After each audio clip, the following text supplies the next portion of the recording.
Hey, the Mad Hermit here, and welcome to the Mad Hermit's Guide to Shroud of the Avatar Pre-Alpha Release 6. This release is a departure from previous releases in that, instead of cramming in a host of new features, the Portalarium team has decided to circle the wagons and focus on polishing the graphics, animations, sound effects, and existing subsystems. This will be something they'll be doing quarterly going forward, to assure that the implemented features get a fresh coat of polish every now and again. And as you can see from these screen captures, the time was well spent. Graphically, the game appears sharper and more visually compelling in a variety of lighting conditions. Which leads me to one of the first items I want to discuss, and that is lighting. They've spent a lot of time refining the lighting model in Pre-Alpha Release 6. The target was to get light to cast in a meaningful way. I think this street light demonstrates this concept the best. Notice its dynamic illumination radius. Light not only creates mood, but helps hide things and makes torches relevant. Here I'm in a dark dungeon and I have moonlight seeping through a drain pipe ahead and a torch in the background. That's about it. My environment's pretty bleak. Can't really see the hand in front of my head. Should I wield a shield in my offhand or carry a torch? Both offer different types of protection, the torch from things unseen, and the shield from visible threats. These are the types of dilemmas that something as simple as light should create. Of course, you could simply cast a light spell and get the best of both worlds, but I digress.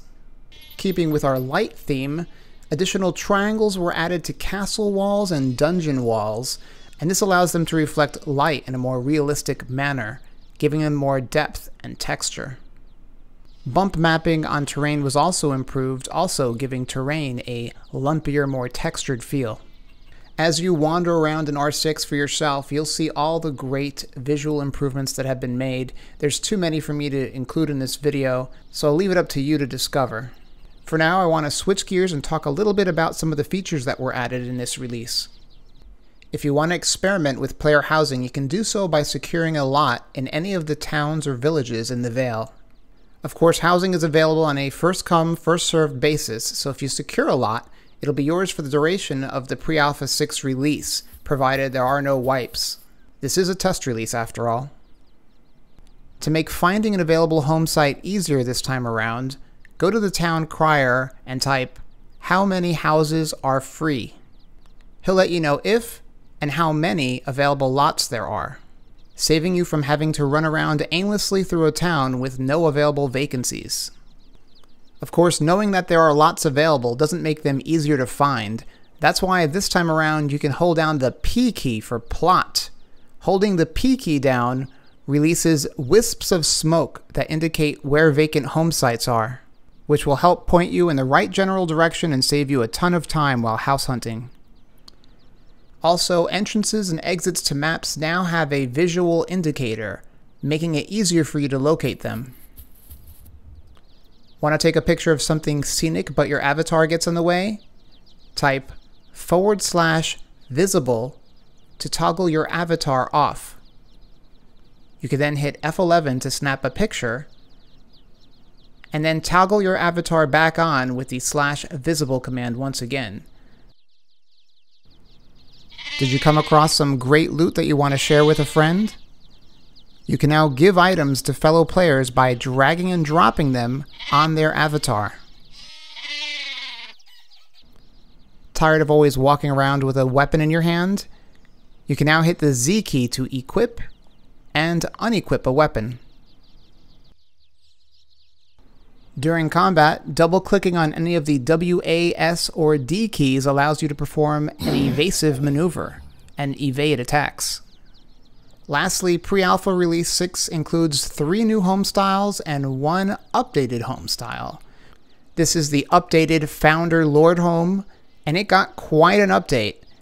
Where the previous design was a moderate upgrade to the Knight home, the new design has a much improved layout and an abundance of roof access, which the prior one lacked. This is the new Benefactor Lord home, and it is available to people who pledge at Lord level right now prior to the official release of the game. Of course, if you're not sure where you want to pledge, that's what the pre-alphas are for. Pledge at a lower level, play around in the pre-alphas, try out all the homes, and then upgrade your pledge later. Another new home type you'll see here in pre-alpha release 6 is the Benefactor Baron home. This monstrosity is not only beautiful to look at, but has tons of just great rooms inside. Tons of doors, tons of rooms, super spacious, a really nice addition. Available to Baron level pledges and above. This is the rustic 2-story with loft village home, and this home is available for purchase on the Shroud of the Avatar add-on store, which I'll link to below. Now, all 4 of these homes were shown on a city-sized lot, so your mileage may vary depending on the size of lot you get. And it's important for me to give a shout out to community member Lice Meat, who very generously secured a city lot and then gave it to me so that I can take video of these various new homes and show them to you. Anyway, this concludes the Mad Hermit's guide to Pre-Alpha Release 6. Remember, Pre-Alpha Release 6 is live now and ends May 25th at 10 p.m. Central Time. If you want in, a $45 Adventurer pledge is all you need to enjoy and have access to these Pre-Alpha releases. I'll post a link to the Shroud of the Avatar site below. If you like this video, give it a thumbs up. If you have questions or comments, also leave them below, and I'll see you next time.